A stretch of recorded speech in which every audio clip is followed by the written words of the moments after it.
अपनी जनता पार्टी ने पूरे प्रदेश में संविधान सम्मान जनहित हुंकार यात्रा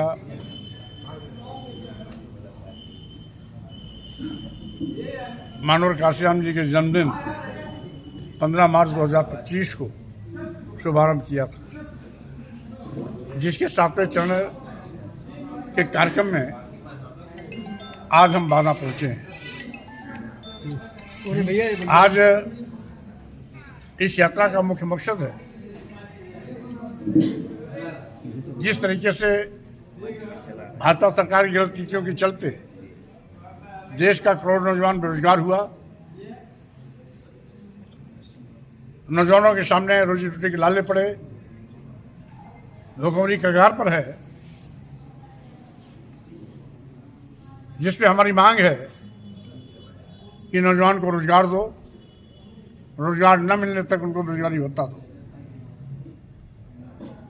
आज प्रधानमंत्री भारत को विश्वगुरु बनाने का सपना दिखाते हैं, लॉलीपॉप दिखाते हैं, लेकिन दुर्भाग्य है कि जब से मोदी जी आए हैं हमारा भारत गरीब हुआ, कंगाल हुआ, लाचार हुआ, दुनिया के गरीब देशों में भारत शुमार हुआ। हालात बद से बदतर हैं, यहाँ तक कि भारत एक ऐसा देश है जहाँ 80 करोड़ लोगों की जिंदगी 5 किलो 10 किलो चावल पर चलती है। तो स्वाभाविक रूप से विश्व गुरु बनाने का सपना केवल धोखा है, छलावा है, जबकि देश गरीब लाचार होता जा रहा है। महंगाई आसमान पर है, आम लोगों का जीना दूभर हो गया है।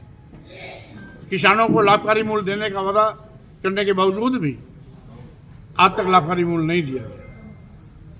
किसान की एक ही मांग है कि उनके किसानों के उत्पाद का न्यूनतम समर्थन मूल्य दिया जाए, सरकार वो भी नहीं कर रही है। छुट्टा जानवर किसान की हरी भरी फसल चल के चौपट कर दे रहे हैं, सरकार उस पर भी रोक लगाने में फेल है। आज 27,764 स्कूल जिसमें गरीब के बच्चे पढ़ते हैं, योगी सरकार बंद करने पर आमादा है। यद्यपि अपनी जनता पार्टी ने प्रदेश मुख्यालय, जिला मुख्यालय, विकास खंडों में इसका कड़ा विरोध किया, जिसके चलते योगी सरकार स्कूल बंद करने का फैसला वापस तो लिया, लेकिन अभी भी स्कूलों के बंदी पर ताले लटक रहे हैं। आज पूरे उत्तर प्रदेश और देश की कानून व्यवस्था ध्वस्त हो चुकी है। विशेष रूप से उत्तर प्रदेश जंगलराज बन गया है, क्योंकि एनसीआरबी की रिपोर्ट के मुताबिक पूरे देश में उत्तर प्रदेश में कानून व्यवस्था पूरी तरीके से खत्म हो चुकी है। यहां तक कि पूरे देश में हत्या में उत्तर प्रदेश नंबर 1 है। पूरे देश में महिला हत्या में भी उत्तर प्रदेश नंबर 1 है। पूरे देश में अपहरण के मामले में भी उत्तर प्रदेश नंबर 1 है। पूरे देश में दलित उत्पीड़न और महिला उत्पीड़न के मामले में भी उत्तर प्रदेश नंबर 1 है। दूसरे, तीसरे, चौथे, 5वें पायदान पर जो प्रदेश आते हैं वो भी भाजपा शासित राज्य है। गुजरात, महाराष्ट्र, राजस्थान, मध्य प्रदेश ऐसे प्रदेश हैं जो उत्तर प्रदेश के बाद कोई दूसरे पर है, कोई तीसरे पर है, कोई चौथे पर है, कोई 5वें पर है। मंत्री जी, आज केशव प्रसाद मौर्य जी ने एक बयान दिया। उन्होंने कहा कि बिहार के बाद अब बंगाल की बारी है, बंगाल के जंगल राज को बीजेपी उखाड़ फेंकेगी। बहरहाल मैं वहां भी आ रहा हूं। अभी जिस तरीके से आज मोदी जी देश बेच रहे हैं, अब तक देश के सभी बंदरगाह, airport, air India, 72 railway station, कई दर्जन ट्रेनें LIC जैसी बड़ी संस्था बेच दिए हैं। आगे कितना बेचेंगे इसका कोई अंदाजा नहीं।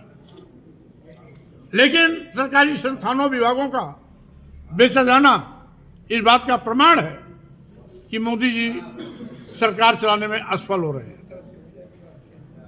आज लोकतंत्र खतरे में है, जैसा कि बिहार चुनाव इस बात का गवाह है। अभी चुनाव प्रचार के दौरान social media, electronic media, print media में बहुतेरे फोटो आए जिसमें भाजपा के मंत्रियों, नेताओं को खदेड़ा जा रहा था, प्रचार नहीं करने दिया गया, क्षेत्र छोड़ के भागना पड़ा। उसके बावजूद भाजपा के पक्ष में प्रचंड बहुमत की सरकार बनाने का फैसला चौंकाने वाला है। ये जनमत की जीत नहीं है, ये ईवीएम तंत्र की जीत है, जिसका दुरुपयोग कर भाजपा बाबाही लूट रही है और बंगाल में भी ऐसा काला कारनामा करने की सोच में है। इसलिए मैं मीडिया के माध्यम से कहना चाहता हूं कि जब तक मीडिया रहेगी, मोदी जी की साजिशें कामयाब होती रहेंगी। इसलिए ईवीएम हटाओ, लोकतंत्र बचाओ, बैलेट पेपर लाओ, लोकतंत्र बचाओ। लोकतंत्र की रक्षा के लिए ईवीएम को हटाना ही होगा और पुराने फार्मूले बैलेट पेपर पर चलना होगा। धीरेन्द्र शास्त्री जी को आपने देशद्रोही, संविधान द्रोही बोला। अगर संविधान और राष्ट्र के विरोध में कोई काम करेगा तो राष्ट्र विरोधी नहीं होगा तो क्या कहा जाएगा? सब जानते हैं हमारा भारत एक संप्रभु राष्ट्र है, जिसका एक संविधान है जिसे हम भारतीय संविधान कहते हैं। पूरा देश भारतीय संविधान से चलता है। हमारे देश में कई प्रकार के धर्म, संप्रदाय, पंथ हैं। इसलिए हमारे देश का संविधान सभी धर्मों को बराबर सम्मान देता है। इसलिए किसी एक धर्म के नाम पर राष्ट्र की मांग करना इस संविधान के निर्देशन की अवहेलना है, देश को बंटवारे की ओर ले जाता है। आपको याद दिलाना चाहता हूं, 1923 में हिंदू महासभा ने इसी प्रकार की देश बंटवारे की मांग की थी। 1939 में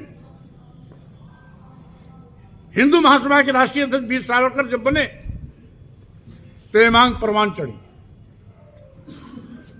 1945-46 में वीर सावरकर के उत्तराधिकारी जब आए, उसमें देश आजादी के मुकाम पर पहुंच गया और हिंदू